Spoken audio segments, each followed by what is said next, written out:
When I was 11, I just said, I'm going to be a YouTuber. I'm going to die trying. And I meant it. And there was like, even if no one still watches my videos to this day, I would still be going. I had phases in my life where I was like, am I too extreme? Like, people are very intimidated by me because I just am so obsessed with work and I'm so all in. And like, is this like unhealthy? Should I try to be more like a normal human? It's funny, when you're making lots of money, it's like admirable, it's respectable. It's like, look, those are traits we want. But when you're not successful, you know, you're a lunatic.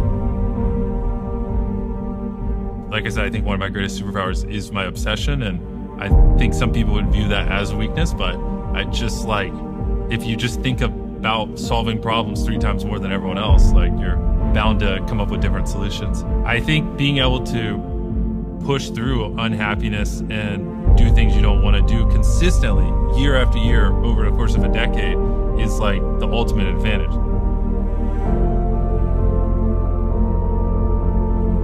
When you're passionate, everybody cheers you on. They're stoked for you. Oh, you found your passion? Awesome. Follow your passion. Live with passion. Be passionate. Chase your passions. Everything, like passion. Passion's good. Like, the world's gonna be like, yay, passion. When you're obsessed, they're like, why you gotta be so crazy? Why can't you be satisfied? Why do you always gotta get things so perfect? Why do you spend so much time here? When you're obsessed, people think you're nuts. What do champions not have that I have? And it's an off button. They just don't stop. I think that that level of obsession around like everything that you touch on a daily basis is required for really getting to where you want to go. The people who are obsessed are the ones who change the world. I think to be the absolute best at anything, I mean, you can be good or pretty good or so-so, or I'm competitive, but to be absolutely the best, you have to be obsessed with that. You know, you can't casually be the best. That's impossible. You can't haphazardly be the best. That's impossible. If you want to be the best, you're going to have to be obsessed with that. I don't care what it is you want to be the best at. Tunnel vision. I'm going to do this or I'm going to die trying. That is the attitude of the obsessed. It's hard to beat obsession.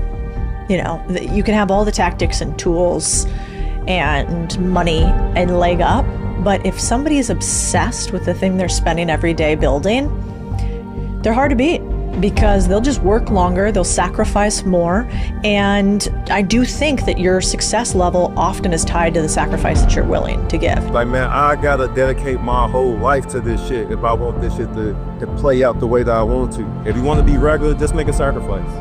That's cool. A great sacrifice is locking you into everybody looking at you crazy. Most people aren't obsessed with their goals because they don't believe they're worthy of them.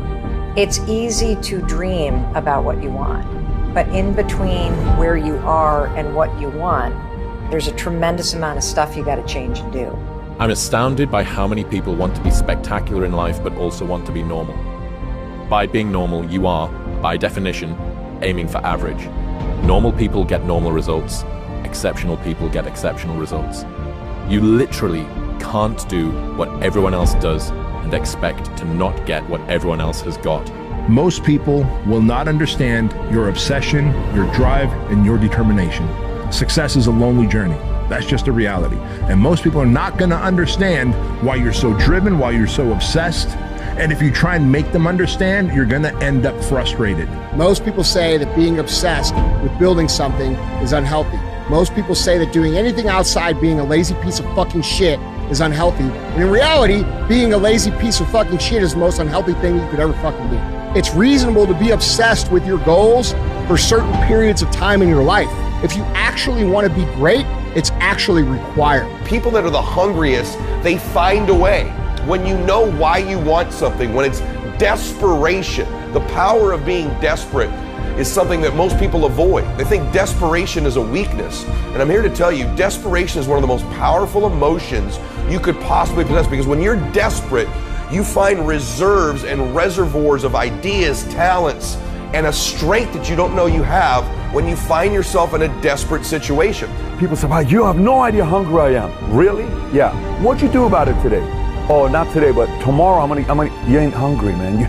You just think you're hungry. You are not hungry. If you even have this much savage in you, everything out there right now is for the taking. There's going to be a small group of hungry savages out there that are going to run every one of you over, and you can sit home and you can cry and complain about how you didn't get yours and it's because this person had this opportunity that you didn't have. It's all bullshit crybaby stuff. Be greedy. Be greedy for your ambitions. Be hungry for it. I ain't hungry. Coach Star always say hungry dogs run fast. I ain't hungry. I'm starving for this. If you really have an obsession to figure it out, you will figure it out. I'm obsessed with it. Motherfucker, is you versus you. Yes, you have to be obsessed. Yes, everything you do should be geared towards becoming the person that you need to become to operate the way you want to operate. You can't be interested and you can't be obsessed. Interested is a hobby. Kobe Bryant was not interested in winning championships. He was obsessed. If you're interested, you'll do what's convenient. You'll come up with stories and excuses and reasons why you can't, and you'll use your education as an excuse, you'll use your stories as an excuse. But if you're committed, you will do whatever it takes. You'll let go of your stories, you'll let go of your excuses, you'll let go of all the reasons you currently have that are formulating your identity of yourself, and you'll learn how to let that go and become who you are destined to become.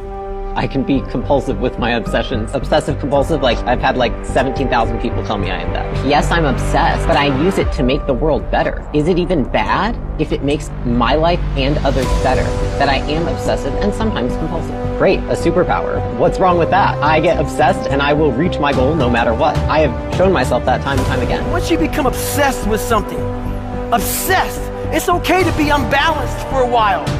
It's okay. Don't be all this stuff people say. You got to be balanced. To be the best in the world at what you do. It's not about being a Navy SEAL, people. The best at what you do, you have to be unbalanced to find every bit of fucking energy and strength that you have to pull it off. Then you get balanced once you become great. You must obsess, and you cannot give two fucks about the people in your life who don't understand why you're obsessed, why you're not going to weddings, why you're not going to birthday parties, why you're not available on weekends at the bar to hang out or on the couch to watch TV like you own the fucking team when they don't. I feel to be at the pinnacle of any game, in any, whatever you do, you've got to be a little bit gone to it. You're not all there. You've got to be almost insane to your craft. Not a lot of people can understand that.